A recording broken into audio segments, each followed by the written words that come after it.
Can you really create and 3D print your own articulated print-in-place models?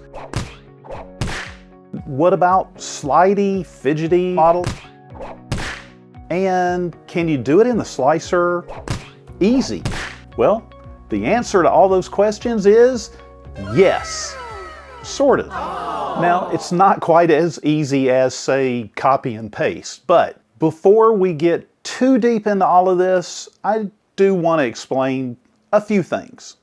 To create those articulated, wobbly, clicky areas on your model, well, you're going to need something called a negative part. Now, you're going to hear me call it a cutter, cut part, things like that. It's all the same thing.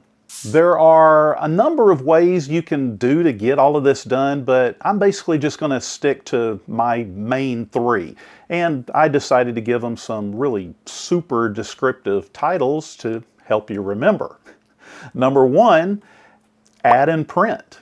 So these steps are just, number one, add your model to the build plate, right-click your model and add the negative part, and slice and print. And that sounds pretty simple.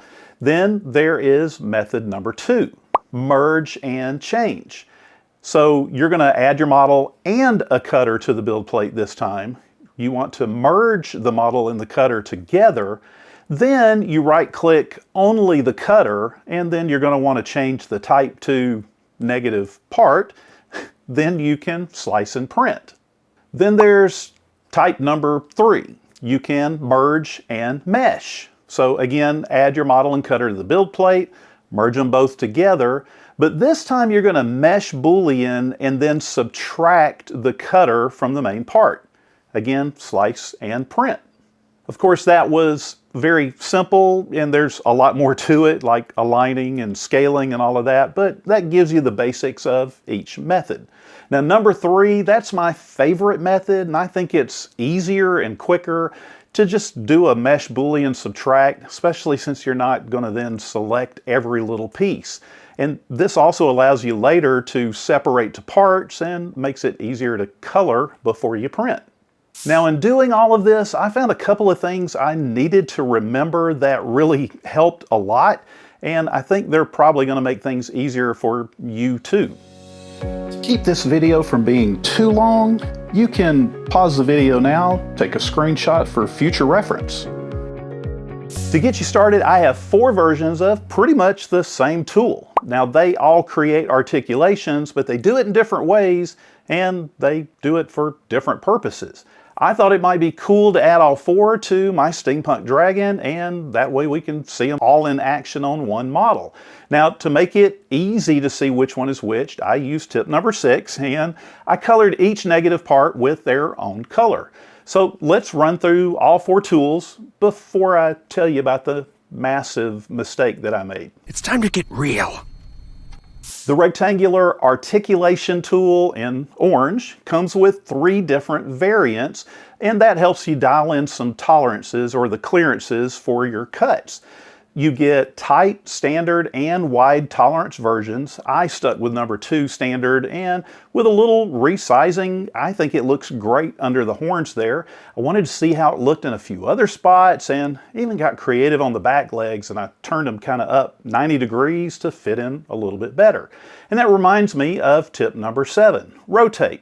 Don't mess up like I did sometimes by thinking one side looks great, only to have the opposite side completely inside the model. So rotate. In red and round is the Critter Cutter tool, Flexi tool, and this is one I've actually used before. For this model, I thought it would work best on the wrists and wing areas. I did have to resize a bit smaller than I wanted, but you know, that shouldn't be a problem, right? Why must there always be a problem? Next is the blue flat bottom DIY Flexi articulated maker. That flat bottom might make it a little easier to use before you merge, especially on models laying flat on the plate. But you do need to make sure that that flat bottom is as close as possible to the model while still cutting all the way through. Seriously, get close. Then there's the green and kind of square Flexi Cutter. Now this should look great with the tail, making the larger pieces that I think should move around pretty good. One drawback I found to all these cutters, at least with this Dragon model, is that they're really wide. That makes it kind of hard to cut up close to the body. And I had to resize them all to fit, but I still just wasn't happy with it. Anyway, I just went ahead and printed just so I could see what it looks like. And guess what? My Dragon fell apart.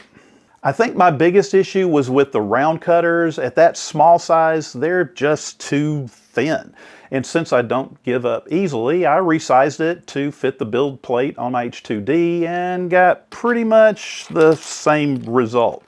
Anyway, apparently this Dragon just isn't the best model for this, and you know, that happens. Also, be careful resizing your cutters. Smaller isn't always better. Well, then I made up this cute little and very straight snake just to get something to work. I put all 4 cutters on there, and hey, it was super simple this time. After a quick print, look, it all looks great. First time for this model. And there you go, 4 different types of cutters making some very different articulations. It's just up to you to decide which one do you want to use. Now this Flexi joint cutter takes the previous negative cutters into a completely new direction by making chain-like models. And that means instead of a lot of free movement, these work just on a single axis. The designer's page doesn't really have instructions, but there is a link to a TikTok video in Polish, and well, that means I get to play around with it until something works. Again, using my cute little snake, I had a few ideas to try. First, I tried putting a few end to end, because, well, I mean, that makes sense, right? Well, after a quick boolean, and there you go. That just isn't going to last very long at all. Next, I thought maybe I could overlap them, maybe like a zipper or something. I was pretty sure, though, I knew how this one was going to end up, and I was right. That's not good. One more try, and this time I used the upper part of the cutter there as a sizing guide, and I just left about that same amount of space between the cutters. Guess what? It works. With everything looking great in the slicer, I went ahead and printed him out. I did add some color, and well, what do you think? I think he turned out great, and he works great. Making chain links, whatever you call it, it can really change up your models, and one bonus is this one is super strong. The Flexi Spring Cutter is going to help you make springy models, you know, like a slinky. Oh, slinky. And well, the page doesn't really have any instructions. We've seen that before, but fortunately, this one isn't too hard to figure out. So I'm going to stick with my cute snake, and I decided to go for a very long and slinky looking thing, so I copied the tool and moved it down. That brings up something that you should really know. This is important. If you decide to copy and move and put them together, make sure to overlap the first and last full revolution of the 2 springs, not just the 2 ending half loops. You'll see what I mean. Make sure you line them up as nice as you can. That's going to keep it looking great in one long cohesive spring. Well, then I ran a mesh boolean subtract, and everything kind of looked great to print, only, well, apparently I made the cutter too small and the print just kept failing. Again, are you picking up a theme here? Have you heard that saying about the definition of insanity? Thinking about actual slinky toys and, you know, other things like that, I realized that instead of resizing the cutter, maybe I should resize the model. Well, I did that, and well, yeah, that looks pretty weird, and now he's kind of like a frog slug creature. Oh well. I ran a mesh boolean subtract again, printed, and there you go. My very own stretchy, slinky garden snake frog thingy. It works. One of my favorite fidgety type of toy is the one with the sliding pieces that kind of fall apart. How cool would it be to make my own? Well, The Fidget Anything Negative Splitting Tool is here to make that dream a reality.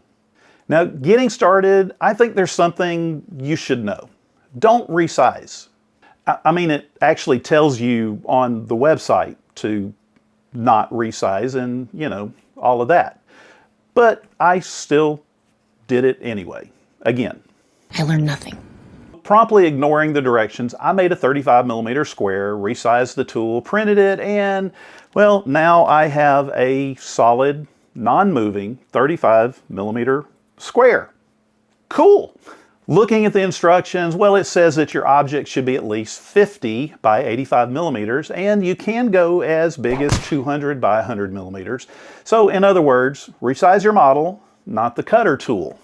My next attempt was a square I made at 86 by 86mm, and this is big enough to cut it out, but not maxing out that size limit. Everything looked good on the plate, so I printed it out.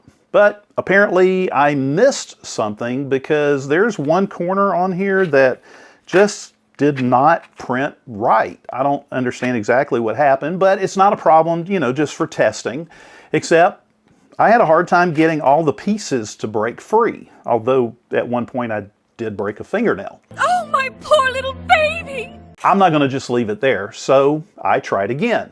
And yeah, this time I went extra because, you know, if the plain square doesn't work, let's make it harder. So here I added and centered a primitive 85mm square, and then added a primitive 110mm square. Centered them both up, used boolean intersection, and that gave me something that looks kind of like a die.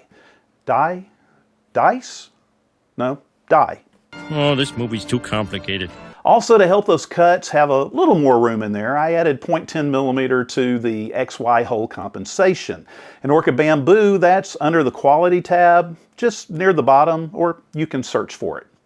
Well, this time, it turned out great. It actually slid apart right off the build plate. There you go. And, well, now I have a new slidey toy. I have a lot of ideas for new things to split using this tool. That's loud. And I'm sure you do too. So get ready to slide into fun. That's a joke, isn't it, Dad? Well, there you go. 7 different models with 7 different ways of making your own articulated toys. I really learned a lot of things about doing all of this, both good and bad. Things like, well, you know, not every model is going to be good for every type of cutter, or maybe not any type of cutter. Just experiment and see how it goes. And then, obviously, be careful when you're resizing your cutters. So did I find the best tools available? Probably not. There are a lot of these out there. Kind of like the Flexi toy maker on Maker Lab that makes it easy to create your own flat articulated toys. But guess what? There's a lot of negative part models out there that do that exact same thing. With so many tools helping us create our own customized 3D printed fidgets and more, I think it's safe to say we're not going to run out of ideas anytime soon as we learn, create, and amaze. Boing, boing, boing, boing.